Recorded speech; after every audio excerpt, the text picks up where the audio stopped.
Good to go. All right, how is everyone doing? Making sure is this working, Alan? Yeah, you're good. All right, we're good to go. Hey guys, it is James. We are going over our February market update. Again, you guys, so we're doing these every month. We're just recapping what happened from month to month. I think it's right now, it's really important to keep your pulse on the market data. And so we're going to be covering median home stats, kind of what's going on with inflation, and also what's going on with the rates. And I'm going to discuss a little bit today about some of these failing banks and what's going on in the small banking market, which is also something we want to kind of pay attention to as we're looking at getting access to capital on future projects. So quick little summary about me. For those who don't know me, I've been an active investor since 2006 in the Washington state. I'm a backyard investor working Kingstone, which in Pierce County. Myself and Will Heaton, our partner, were kind of known as the recession flippers. So throughout 2008, 9, and 10, not a lot of people were investing in short-term flips. And so we were very, very active during that time. Just investors in general, as far as developing and flipping and kind of working through all sorts of different market conditions. And then we have flipped over 2,000 homes as business partners and done over 3,500 transactions at our brokerage with over $1 billion in value. So just for you guys, the only reason we summarize that is we're very active people, so we got a good pulse on kind of what's going on. So what we're going to cover today, we're just going to go over February. What did February look like? What is the trend? These are things that continually to watch, right? Because in that first 2 quarters of 2020 or first 3 quarters of 2023, we saw a lot of volatility. And now that it's kind of leveled out a little bit more, it's good to see how it's trending. Is it, is inflation trending down, or rates trending down, or rates trending up, or is inflation trending up? So by staying on those trends, it's going to allow you to underwrite a little bit better. So we're going to jump right in to the meat and potatoes. So Washington State, the reason we like to look at Washington State is because primarily we focus on the tri-counties, Kingstone, which Pierce, but we want to see how those tri-counties are doing with the rest of the state. So in Washington State, the median home price right now is at 655. The high was at 655 in 2022. Currently, we are at 572.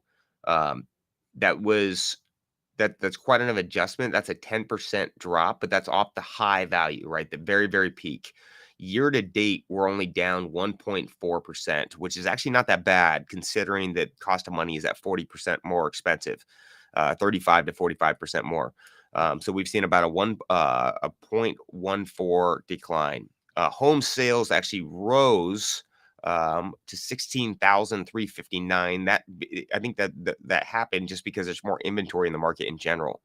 So that homes for sale rose 6.6%, and then homes sold actually was a negative of there's been 25% less sales in the market, which is a decline of 31.4% year over year. So as money gets more expensive and banking could be changing a little bit, it just slows the market down. That means less transactions. I know everybody's feeling it from title, escrow, loan officers, brokers, that things are selling. There's just not as much velocity in the market. And so, which is pretty normal considering how much cost of money is right now. And then average days on market are at 45 days, which is plus 33 days year over year. So last March, properties were selling in 12 days. Now they're at 45. And you guys, that stuff's all okay. The homes typically sell historically around 60, 90 days, right? So it's not something that's not normal. It's just been not normal the last 2.5 years. And so, like, as investors, we're just adjusting, putting in longer hold times and kind of accounting for that market condition. So summary for 2023. So King County, on a quick note, median home price is at 735. That's down 5.2% year over year. King County's probably had the biggest decline. The reason being it's the most expensive market right now. The things that are more expensive have the furthest amount of compression. So that kind of lines up with what it is. Pierce County, median home price is at 529, which is actually only a 0.19% drop. Part of that is because the transactions are also slow and just more expensive product got sold during this last month. And the Snohomish County median home price was at 669,900, which was a 4.3% decline year over year. So we're going to dig a little bit deeper into Um, King County. So King County was down 5.2% year over year, median home price. Again, that is not the end of the world, considering how cost of money is. We've definitely seen the market kind of steadily decline, but it's now kind of transacting at a certain price. Things are kind of moving. There's not as much compression right now. So I'm thinking, we're going to continue to see this decline on the median home price, but that's because it dropped so rapidly over the summertime. As of right now, we're not seeing the same impact. Number of sales have decreased 20% year over year. And then days on market are up 27 days with an average of 32 days on market. Um, I think the month before, days on market were more around 40 days. So we are seeing things selling right now a lot quicker. I know a lot of brokers can feel it in the market. Investors are feeling it in the market. There's definitely more activity going on right now than we've seen the last 6 to 9 months. Part of that reason, as we go into market transitions, we start to see the seasons come back, right? COVID and the cheap cost of money, it kind of eliminated selling seasons, right? Like 4 years ago, listing a property in the wintertime was kind of highly not recommended. I know I would wait always to list my properties into January and just skip December in general. During the pandemic, with cost of money being so low, we would just list them whenever because there was so much velocity in the market. That has changed. And so part of the increase that I'm seeing is seasons are just coming back.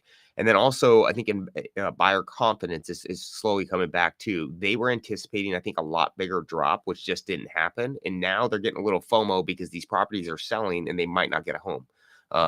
And so people are back in the market. I know our showings are way up as well. Uh, Out of all these sales, only 26% sold at original list price. And that's something to pay attention to as you're selling your properties in King County. Buyers want to negotiate a little bit right now.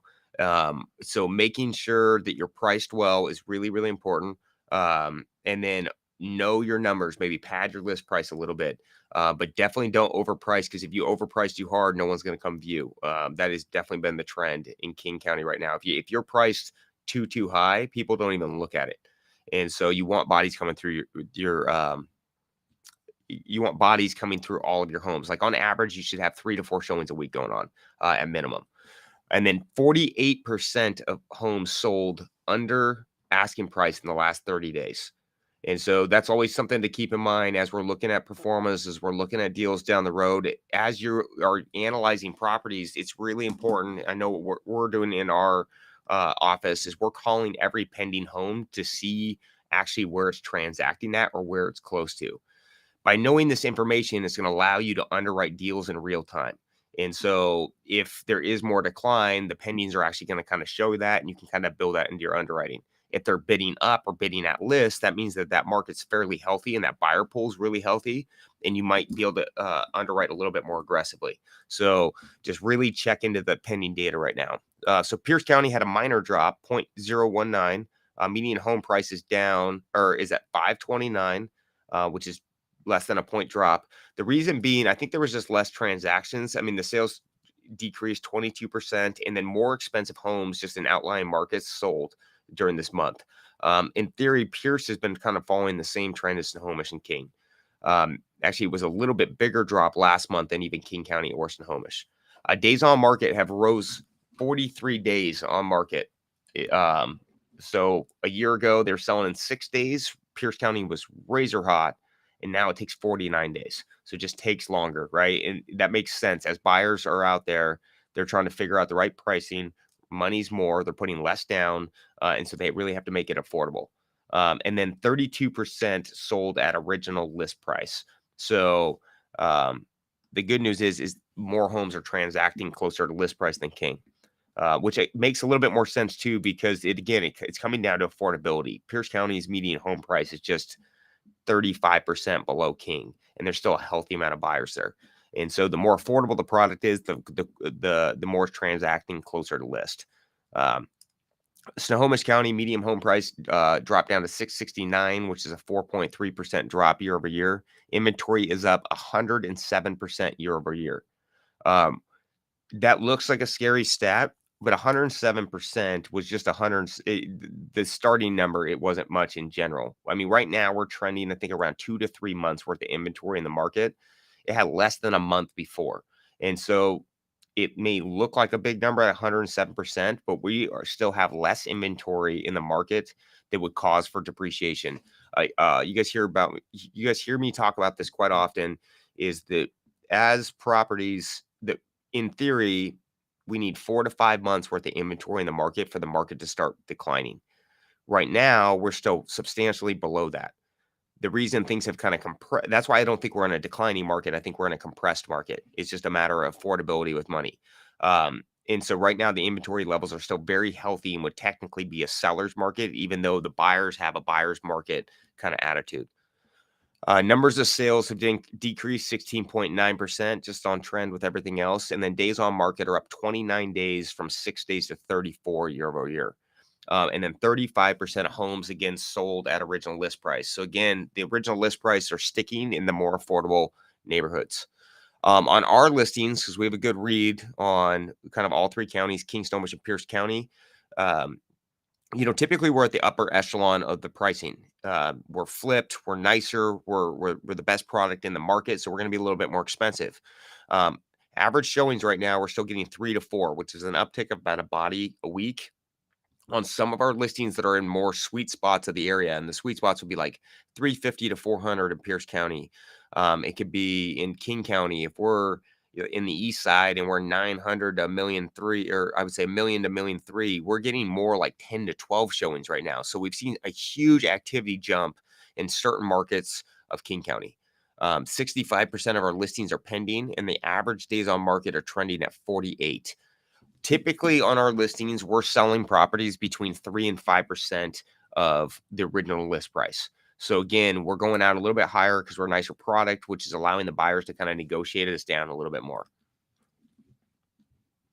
All right, so let's review the economy, interest rate, and inflation review, because that is the meat and potatoes of whether things are going to change or not. So inflation for right now on February, prices actually increased by 6% year over year compared to February 2022.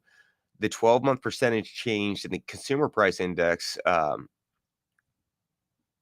So basically, what this is saying is we're up 6% from last year.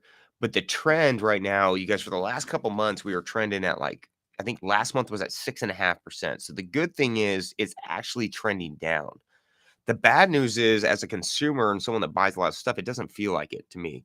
Things are still really expensive. Airfare is expensive. Hotels are expensive. Constructions, materials are still really expensive. Wood has gone up, and or wood's fairly pricey. I mean, it's right now, I know I just built 2 decks and Trex over cedar, which is unreal because usually Trex used to be a lot more expensive to go that route. And so we still are seeing some kind of stubborn pricing on some materials right now. But the good news is that the trend is down to 6%, which is declining backwards. That's a good sign for the Fed to kind of ease up on their monetary policies. In addition to, there's some banking issues going on, which also might require them to kind of ease up on these policies. And so the interest rate right now, the federal rate is at 4.5 to 4.75%, which is pretty consistent with last month. Right now, they are forecasting a quarter point hike, which is a lot less than they were doing in the mid of 2022. Remember, they were doing 3/4 point hikes. So we are seeing trends in easing on things. The rate, went from 3/4 point hikes to half point to now we're trending around a quarter point hikes. And that is going to help level things out, because as investors, we want stability. I don't really care if I'm in an appreciating market or a depreciating. I just want to make sure, I don't need to buy in markets that are hyper appreciating to make money. Where we make the best amount of money, or we are most consistent, is when we're in a stable market. So we're on our way to stability probably by the end of the year, which is a great thing. That gets us back to the basics: buying a deal, rehabbing it, selling it, buying a deal, rehabbing it, refining it. And really being able to work off those metric numbers. March 21st, the current interest rates. So as of today, I wanted to pull that today. The current interest rates in Washington State are 6.88% on a 30-year fixed and 6% roughly on a 15-year mortgage. The 10-year Treasury yield right now is at 3.47 compared to 3.39 from the previous day. So we're seeing a lot more stability also in the Treasury rate. And so these are helping with and kind of indicating that the rates will kind of cool down. And then Freddie Mac forecasts on the average day mortgage to start at 6.6 in quarter 1. Right now, they're pretty, they forecasted this at the end of the year. And the reason I want to bring this up is quarter 1, we're in it. They were forecasting 6.6. We're at 6.8. So that's kind of relative in there. And they think it's going to end around, it was anywhere between like 5.9 and 6.2. So as long as we can keep, if they're in their projections, we should see some interest rate relief by quarter 4. Impacts from rates. We've talked about this a lot. Obviously, as things cool down, it takes longer to sell. So we want to count from our holding times and all of our performas. We're adding a month or two into each deal. Other things that you guys got to watch out for is just, as you have things on market, as you're getting ready to market, watch for those irrational price drops. Some sellers want to get rid of things quickly. So really understand why they wanted to get rid of it. What that did as far as the activity, if someone drops a price hard and it sells immediately, did they get 30, 40 buyers coming through that house? I want to talk to that broker and know it. So find out why people are cutting irrationally and then make your decision about your house on your own with what your scenario is. Buyers are still being very selective and showings have reduced 90% in the last 90 days. Actually, that's incorrect. I would say 90% year over year for sure. The showings have actually increased dramatically over the last 45 days. We're definitely seeing at least 2x more buyers coming through each property, which is all good signs for investors. As more bodies come in, things sell a little bit quicker. One thing I want to talk about real quick, because this is something that could have impact over the next 6 to 9 months, and that's the bank issues that we saw. We saw SVP. I spelled that wrong at the top. SVP collapsed after many of its startup depositors made a run on the bank. So this is a couple weeks ago. They had 44 million pulled out of their, or 44 billion pulled out of their bank very rapidly, and it caused issues. One thing I do want to point out is this bank was heavy into tech stocks and other types of startup investments, and not really real estate heavy. They had a lot of bonds as well, and as the rates rose up, they couldn't keep up with their investments and their yields. But this is a sign that these small banks are feeling the interest rate impacts a lot more than the big banks.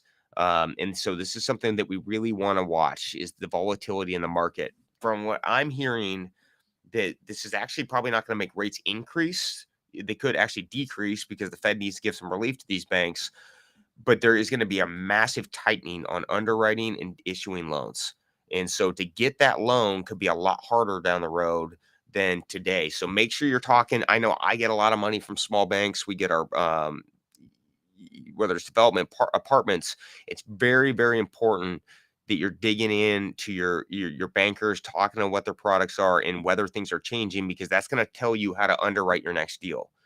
If they were requiring more liquidity in the deal, that could substantially affect your cash on cash return, or your cash flow on a property and your liquidity access for growing down the road. So talk to your bankers, figure out what their products are. If you're sitting heavy in cash in small banks, you might want to move it around a little bit. I know I've been starting to do that just to balance it out. The other thing that we did see is it looks like they're going to backstop the deposits out of this bank, where the federal government could get people right. That's a sign that the government might step in a little bit more, make sure that we're not going to have a big collapse. I don't know if that's going to help inflation though. That could make inflation run the other way. And so just really check in with these banks. Keep watching this. Access to money is what makes our market move. So the harder it is to access money, the slower the market's going to be. So what are we doing right now? We're paying attention to what's around us. Again, we're reading up, we're seeing what's going on in the banking market.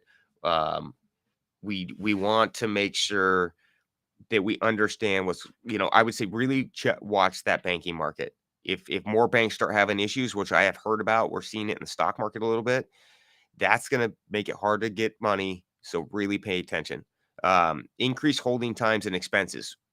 We know that properties are now taking 40 to 60 days longer to sell, so we add that into our performance. We're still adding 5 to 10% construction contingencies into every one of our underwriting package. And again, we're using cluster comps that are really close in. We're not going further out. When the market was so hot and there's a lack of data points, we would go outside the range a little bit sometimes, because we had to kind of interpret what the trends were for that specific area. Now we're kind of doing the same thing, but we're staying very tight on our accurate comps, and then we're looking in outside just to see if anything's trending down or not. There's still a very lack of data in the market, right? Home sales are way down. That means less data points. And so it's really important to slow down your comping. I know for us, it's taking us probably twice as long as it used to comp out properties because we're taking the time. We're making phone calls on all the pendings. We want to know where things are transacting and where the bodies are. Um, we're emphasizing more on the pendings right now in the recent 60-day sales. But now with our comps, we are going back 6 months. The reason being is the rates were very similar throughout that time. We don't want to go outside of our rate comps. If there was money in the fives or a lot substantially cheaper than when they are active right now, I want to get rid of those comps. But because those were trending around the same rate, we're feeling pretty comfortable with it. And if anything, the most recent sales are trending above where they were 90 days ago. And then we're again heavy emphasis on pendings and actives, and we have increased our returns from 13 to 15, from 16 to 20, and then with debt leverage, with debt and leverage, you're gonna end up um, being around a 35 to 45% return. So the good healthy margins in the market right now. Where are the opportunities? Again, you hear me talk about this a lot. If you know how to do construction or you can get after it, there is good deals on big fixtures right now.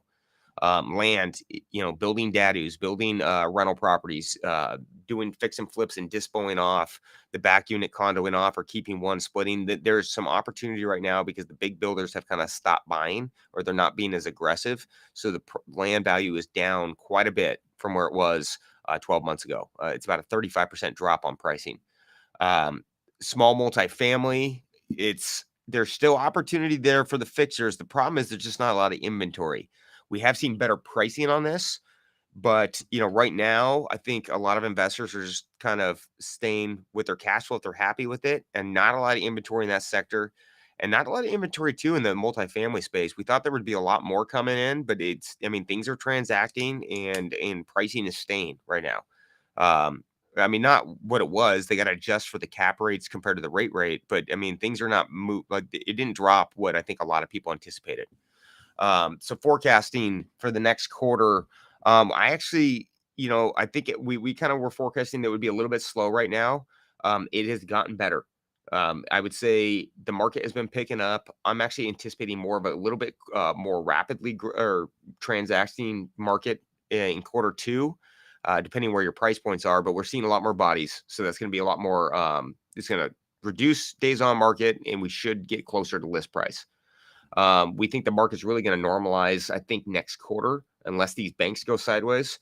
And then the rates, we're forecasting are going to drop around quarter four. So when we're looking at these rental properties or anything that we're getting long-term debt on, we're running the numbers now, making sure it works. But then we're looking in 1 to 2 years what we can do to refinance that and increase the cash flow condition. As investors, you can't just buy on the now. You got to buy in the future, right? And so just remember these rates are short-term pain right now. And it's kind of amazing the amount of cash flow you can get if the rates will fall into the high fives off current existing. We've been seeing returns on rental properties that are only like 4 to 5% right now. That's not good. But once rates fall into the high fives, which I think they will get by the end of the quarter, the cash flow goes from 4% to 12%.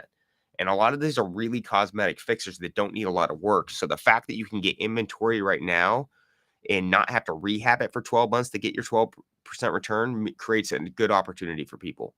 Rents have been kind of flattening out, and we anticipate that. We're not really seeing any drops in any spots right now.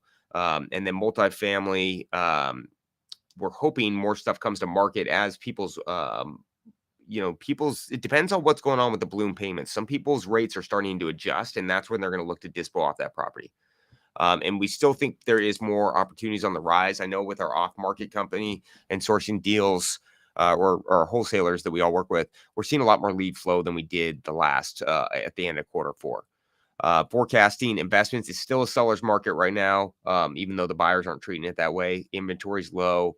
If you think your pricing is good, stay tight with it. If you think it's not good or you need to move it, cut. We do think opportunities are increasing. We're seeing that. And then we kind of recapped off all the other things already. So for more information, guys, if you want to follow us, definitely check out our company's Intrust Funding, our local hard money business. We are funding a lot of investors right now. One thing I want to remind people of, we are no appraisal. We make the calls ourselves. We can get your deal funded very quickly. Another thing is too with your construction draws, I've been hearing people are having issues getting their draws because it's done through a third party. That can be problematic, right? The more delays you have on your construction draws, the more debt costs you have, the more it slows things down. If the market's transitioning, you don't want your lender slowing you down. We don't use third parties. We make all those calls ourselves. So we'll help keep you moving through your project.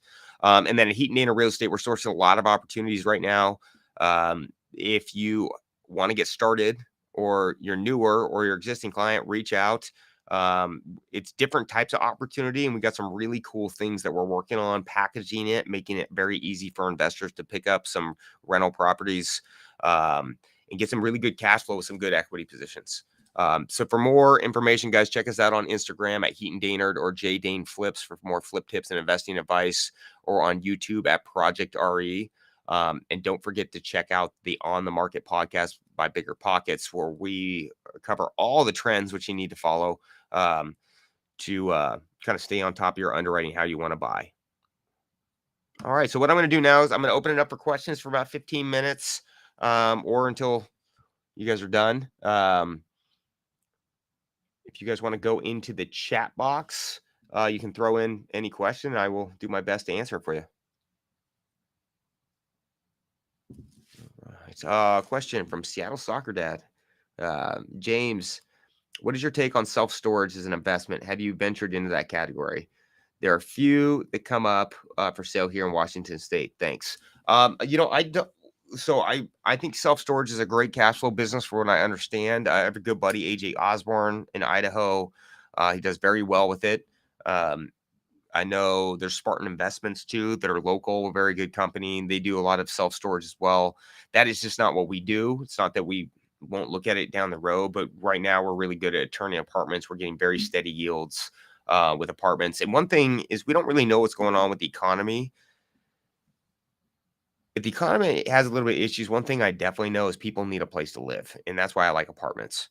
And storage, if people want to get rid of their stuff, I don't know if there's gonna be vacancies or not.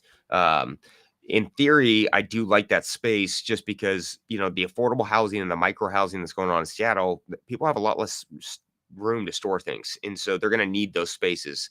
But I think if you can get a good property, it's definitely worth considering and looking at buying. One thing is check on the debt, though. I heard it's a little tricky right now.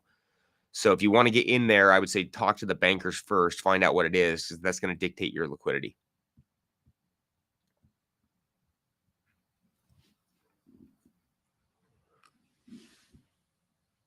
Oh, any more questions, guys? Had a long day yesterday. There's a bunch of I flew into town 6 a.m.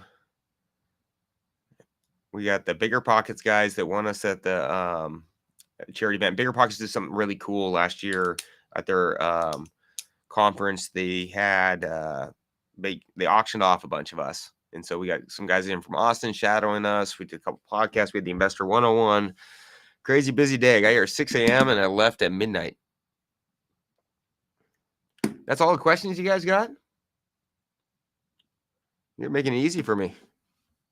I'll give it another minute for questions, and then we're going to call it a wrap.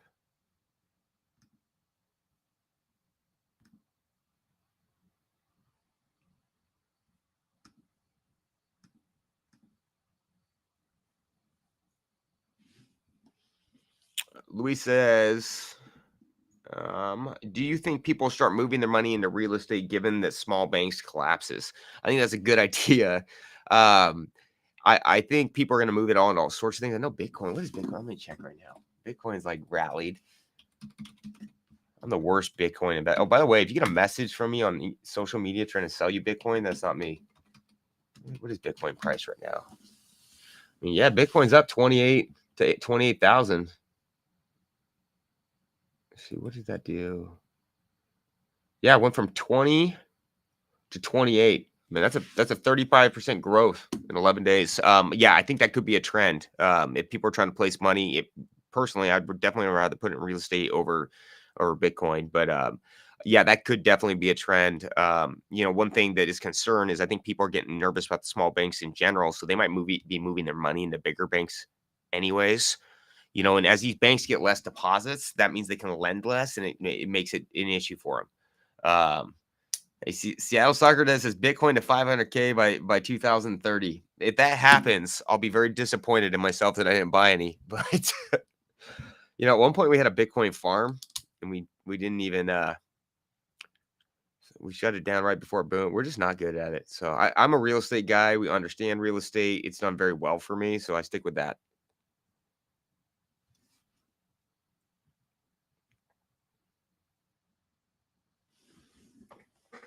All right, give it another couple minutes. And you guys be on the lookout. We're doing a bunch of cool things coming out. We're gonna be doing some walkthroughs with our clients, doing a little bit more training. Also, if there's any brokers on here, we're doing a bunch of cool things for brokers and servicing. We brought in Quasi as our new designated broker. We're super excited. So Heaton Dainard is gonna be doing a lot of different things for 2023. A lot of people are kind of figuring out what they want to do. We know what we want to do.